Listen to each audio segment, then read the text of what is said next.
तानाशाही।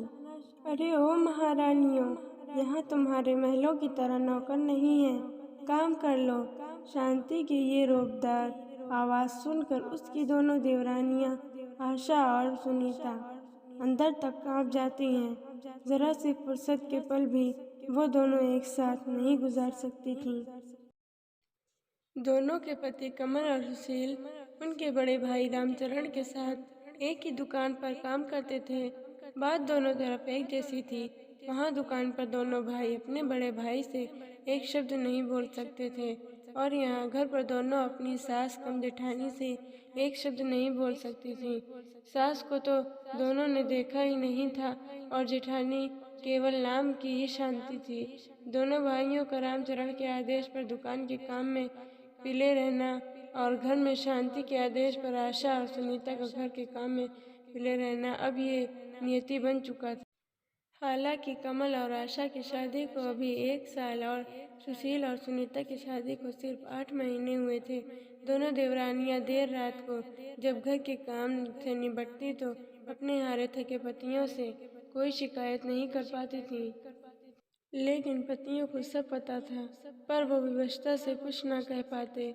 दोनों भाई सब कुछ जानते और समझते थे, पर कुछ कह नहीं पाते थे। माँ बाप के मरने के बाद भाभी ने बड़े भाई को ऐसा काबू में किया कि वो तो ना कुछ देखते थे और ना ही कुछ बोलते थे। घर में सिर्फ शांति भाभी का ही राज था। बड़े भाई के 2 बच्चे थे, एक लड़का और एक लड़की। दोनों भाई अपने उन भतीजे और भतीजे पर जान छिड़कते थे, पर भाभी ने कभी अपने देवरों को नौकरों से ज्यादा कुछ नहीं समझा। हर बात में दुबांत करना भाभी की अब आदत सी बन गई थी। दोनों के दिल में भाभी की वैसे तो हर बात चुभती थी, पर एक बात आज भी उनके दिल में नश्तर की तरह चुभी हुई थी, जो कमल और सुशील की शादी से पहले हुई थी। हुआ यूं कि एक दिन तीनों भाई एक साथ खाना खाने बैठे। भाभी ने पहले बड़े भाई को खूब देसी घी में चुपड़ चुपड़ कर रोटियां खिलाईं और जब कमल और सुशील खाना खाने बैठे तो देसी घी का डिब्बा एक तरफ रख दिया और डालडा से रोटी चिपड़ चिपड़ कर दोनों भाइयों को खिलाने लगी। ये देखकर कमल ने हिम्मत करके भाभी से कहा, भाभी हमको भी देसी घी से चिपड़ कर रोटी दो ना। बड़े भाई को भी तो आप देसी घी की रोटी देती हो। इतना सुनते ही शांति भड़क गई और बेलन नचा नचा कर बोली, हाँ तुम्हारा बाप बहुत ज्यादा छोड़ गया है और तुमने बड़े महल खड़े कर दिए हैं जो तुमको भी देसी घी की चुपड़ी हुई रोटियां दूं। पर भाभी, बाप तो हम सभी भाइयों का एक ही था और अब बड़े भाई ही हमारे पिता हैं, तो आप ये दुभांत क्यों करती हैं?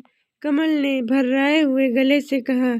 इतना सुनते ही शांति का पारा आसमान पर पहुंच गया और उसे बेलन दूर फेंक कर मारा और रामचरण से चिल्लाती हुई बोली, मेरे बस का नहीं है कि सबका काम भी करूं और ताने भी सुनूं। पत्नी को क्रोध में देखकर रामचरण को तो जैसे जान ही निकल गई। अपने ही दोनों भाइयों को बुरा भला कहकर अपनी पत्नी को मनाया। इस सब के बीच अपने भाइयों को ये देखने का भी ख्याल भी रामचरण के मन में नहीं आया।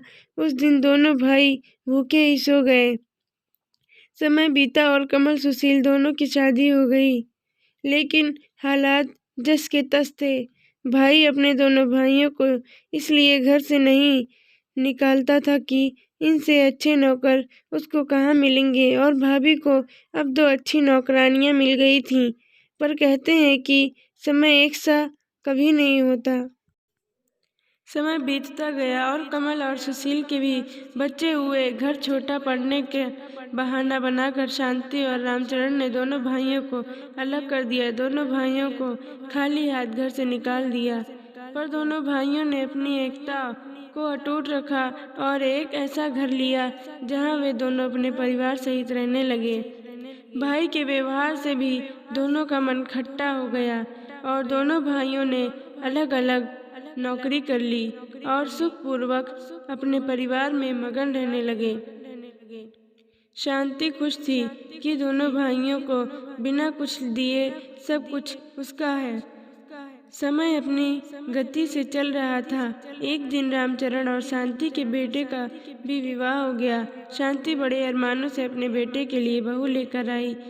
शादी में बड़े भाई ने अपने पत्नी प्रेम से के चलते अपने छोटे भाइयों को न्योता नहीं दिया।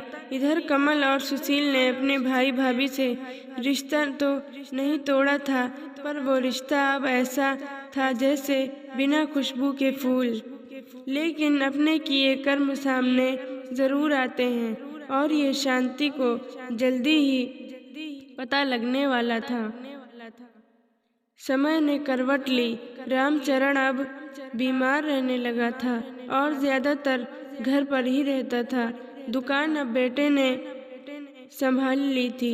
एक दिन बेटा खाना खा रहा था और बहू बड़े प्यार से खूब घी चुपर चुपर कर अपने पति को रोटियां खिला रही थी। शांति रामचरण के पास बैठी हुई ये सब देख रही थी। बेटे ने खाना खाने के बाद रामचरण का खाना खा रहा था और शांति उसके साथ ही बैठी हुई थी। बहू रोटियां बनाकर रामचरण की थाली में रखती जा रही थी। रोटियां बना बना कर रामचरण की थाली में रखती जा रही थी। रोटियां नाम मात्र की चुपड़ी हुई और जली जली सी बन रही थीं। पर कहते हैं ना कि बंदर कितना भी बूढ़ा हो जाए, घुड़की मारना नहीं छोड़ता।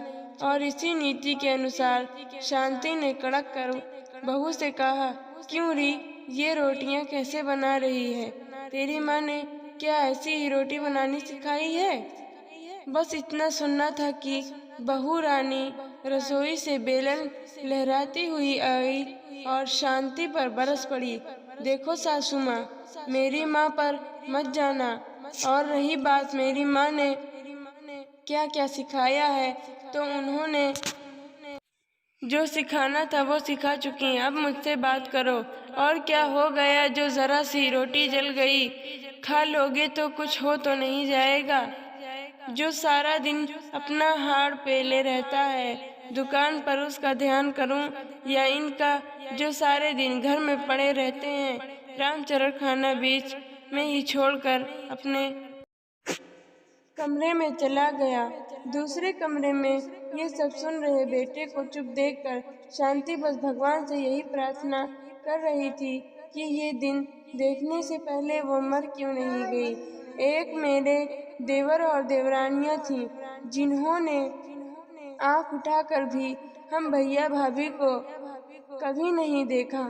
जवाब देने की तो बात बहुत दूर रही, और आज मेरी बहू ही उस दिन के बाद शांति की आवाज़ तो जैसे चली ही गई। जैसे बहू और बेटा चला रहे थे, उसी तरह की जिंदगी को चलाने का शांति और रामचरण ने समझौता कर लिया।